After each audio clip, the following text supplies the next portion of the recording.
অসমে খুলিলে নতুন নতুন দুৱাৰ ৪-৫ দিন নহয় ২ ঘণ্টাতে চিনাক্ত হ'ব ওমাইক্ৰন।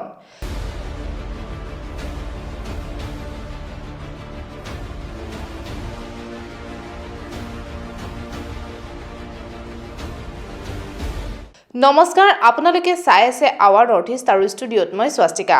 বিস্তৃতভাৱে জনাই আছো আমাৰ এই বিশেষ প্ৰতিবেদনত। মাত্ৰ ২ ঘণ্টাতে চিনাক্ত কৰিব পৰা যাব কোভিডৰ নতুন অৱতাৰ ওমাইক্ৰনক। অসমে ইয়াক সম্ভৱ কৰি তুলিছে, কিয়নো অসমৰ ডিব্ৰুগড় জিলাৰ লাহোৱালস্থিত Indian Council of Medical Research Centre চমুকৈ ICMRৰ বিজ্ঞানীয়ে এটা বিশেষ সফলতা অৰ্জন কৰিছে। লাহোৱাল ICMRৰ বৈজ্ঞানিকৰ দলে ওমাইক্ৰনক তাৎক্ষণিকভাৱে চিনাক্ত কৰিব পৰা এটা বিশেষ কিট প্ৰস্তুত কৰি উলিয়াইছে। সমগ্ৰ দেশৰ ভিতৰতে প্ৰথম প্ৰস্তুত এই কিটৰ জৰিয়তে মাত্ৰ ২ ঘণ্টাৰ ভিতৰতে চিনাক্ত কৰিব পৰা যাব অতি মাৰাত্মক ওমাইক্ৰন ভাইৰাছক। কেইটামান দিনৰ পাছতেই বজাৰত সহজতে উপলব্ধ হ'ব এই কিট। এই কথা জনাইছে লাহোৱাল ICMRৰ জ্যেষ্ঠ বৈজ্ঞানিক ডক্টৰ বিশ্বজিৎ বৰখাগতীয়ে। যোৱা ২৫ নৱেম্বৰত দক্ষিণ আফ্ৰিকাত ভাইৰাছটোৰ নতুন ৰূপটো প্ৰথম ধৰা পৰোঁতেই তেতিয়াই আমি সচকিত হৈ ওমাইক্ৰনৰ চিন্থেটিক জিন তৈয়াৰ কৰি এটা বিশেষ কিটৰ সহায়ত ছিকুৱেন্সিংৰ কাম আৰম্ভ কৰোঁ আৰু ইয়াৰ ফলাফল যথেষ্ট আশাব্যঞ্জক আছিল বুলিও উল্লেখ কৰি ডক্টৰ বিশ্বজিৎ বৰখাগতীয়ে। বৰ্তমানে ওমাইক্ৰন ভাইৰাছক চিনাক্ত কৰিবলৈ প্ৰয়োজন হয় ৪ দিনৰ পৰা ৫ দিন সময়। ইয়াৰ বিপৰীতে লাহোৱাল ICMRৰ বৈজ্ঞানিকে উদ্ভাৱন কৰা এই কিট ব্যৱহাৰ কৰি মাত্ৰ ২ ঘণ্টাৰ ভিতৰতে চিনাক্ত কৰিব পৰা যাব ওমাইক্ৰন ভাইৰাছ।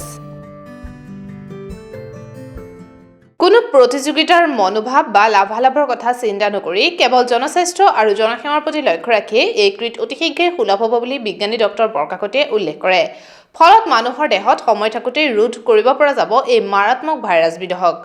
উল্লেখ্য যে দক্ষিণ আফ্ৰিকাৰ যোৱা ২৫ নৱেম্বৰত কোভিডৰ অতি শক্তিশালী ৰূপ ওমাইক্ৰন ধৰা পৰাৰ লগে লগেই ডিব্ৰুগড় ICMR আৰু ইয়াৰ ওপৰত পৰীক্ষা নিৰীক্ষা আৰম্ভ কৰে। যিহেতু ভাৰতত সেই সময়ত এই ভাইৰাছত কোনো লোক আক্ৰান্ত হোৱা নাছিল, সেইবাবে কৃত্ৰিমভাৱে পৰীক্ষাগাৰত ওমিক্ৰন তৈয়াৰ কৰি পৰীক্ষা কৰা হৈছিল।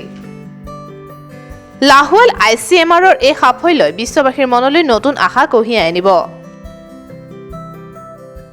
উল্লেখ্য যে সমগ্ৰ বিশ্বতে এতিয়া ওমাইক্ৰনৰ আতংক। অতি কম সময়ৰ ভিতৰতে কৰোনাৰ নতুন ৰূপটো ইয়াৰ ইখনৰ পাছত সিখন দেশলৈ বিয়পিবলৈ ধৰিছে।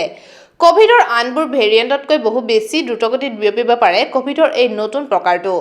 ওমাইক্ৰন ভাইৰাছত আক্ৰান্ত এজন ৰোগীৰ পৰা মাত্ৰ ১৪ দিনৰ ভিতৰতে ৮০ৰ পৰা ১০০ জনলৈ বিয়পিব পাৰে এই মাৰাত্মক ভাইৰাছটো।